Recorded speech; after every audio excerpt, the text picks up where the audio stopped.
Well, our guest today wrapped up the title 2 weeks ago. That means he now has 5 World Championships and 3 in the MotoGP class. But to do so, he's had to, shall we say, tame the beast inside and try and go a little bit against his natural instinct. Well, as you can imagine, our guest is Marc Marquez. Marc, thank you very much for joining us.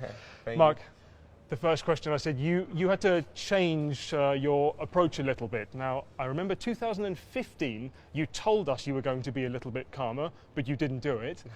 This year, you did. How frustrating is it for you when you can't do every race at the maximum trying to win? Of course, you push every race at your maximum, but it's important to understand where is your maximum and where is your limits, and then forget the other riders, forget the position, and try to do your maximum. And it's something that since this year I never understand. I was just pushing on the limit, but this year I try to be more consistent until I get the championship. And in Phillip Island I try to push again and I cry. So that means is that the mentality is good. So yeah, it was something new, and it's important also to learn and to improve your riding style. Silverstone, I think you also forgot for just a couple of seconds. Yeah. It's always can happen. For example, in Silverstone, for a couple of seconds I pushed too much, and then when I arrive in the box, my team say, please, here you take too much risk. You have enough advantage to stay behind Valentino, that was the second rider. But okay, when you are there on the bike, it's difficult, and every race I push on the limit. For example, Mugello also this year I push a lot, but in the end I lost the first position in the main straight. But yeah, you try to push, and it's so easy to do a mistake. So you must be really concentrated. But of course, one thing which this has given us, you've had lots of good fun battles out on tracks, which I'm sure the fans have enjoyed. Now, I don't know whether you can remember, 2 years ago I interviewed you here in Malaysia as well for After the Flag. We asked you a question: who is your favourite person to fight with on track? At the time you said Valentino. Now we know things have happened since then, but you've also had more battles with other riders, with Cal, with Dobby, with Andrea. If I had to ask you the same question now, who is your favourite rider to battle with on track, what would it be? I will answer the same question, because you know, when you battle with Valentino, you learn many things. He has a lot of experience, and you can learn many different things. So I will answer the same question mark, but yeah, it's like every battle is different. I fight also a lot with Jorge, and he's a good rider on the last laps too. But yeah, every circuit is different. But one of the most difficult to beat is Valentino, of course. Okay.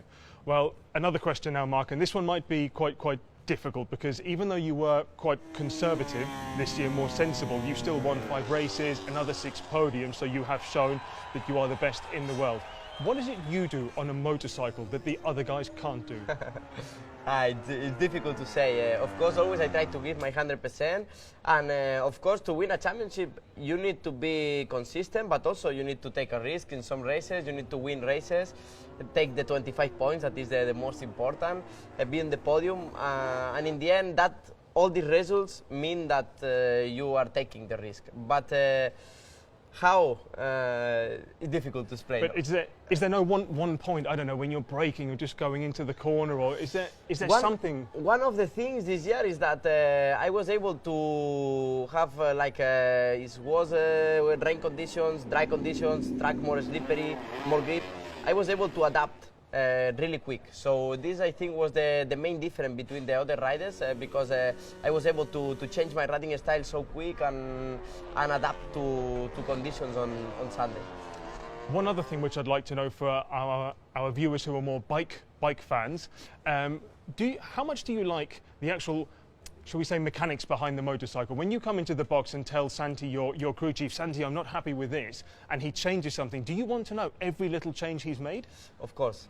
It's important, and every time that you get more and more experience, you also understand more what you need on the moment, on the right moment, and what we need to change on the bike, and yeah, you try to give the comment to your chief mechanics, in my case Santi, and yeah, I try to say no rear grip, but you already start to understand what you need for have a rear grip, if softer spring or maybe different things, and yeah, we are working. The important thing also is have a very tight relationship with your chef mechanics and chef engineer in this case, and yeah, in the end, it's something that it's nice also to understand well.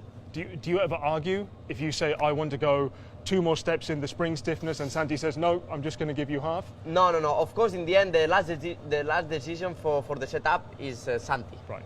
Santi's decision. For example, I try to give my comment, but they have more information on data recording and they can check everything.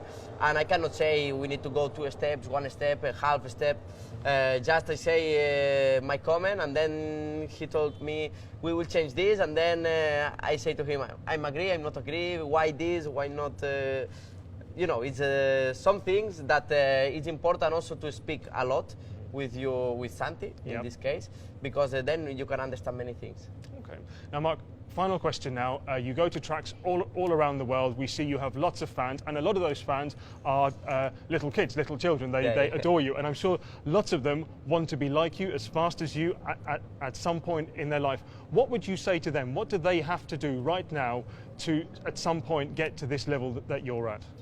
Yeah, like you say, around the world, I can see many kids with my t-shirts, and this is really nice because kids always are very special.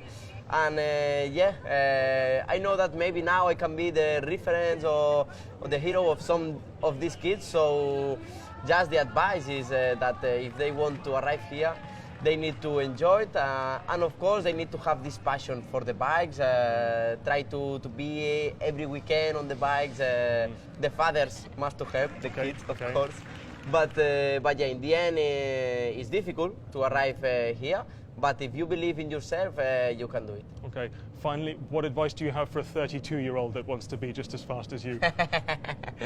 Okay, this is a little bit more difficult. Okay, right. How old are you? 32. That's what you. So better on the TV. Okay, all right. Thank you very much, Mark. Okay, we'll leave it at that. No, but you enjoy it on the circuits. I do. I know. Thank you very much, Mark. Good luck for the other 2 races. You're welcome. Cheers.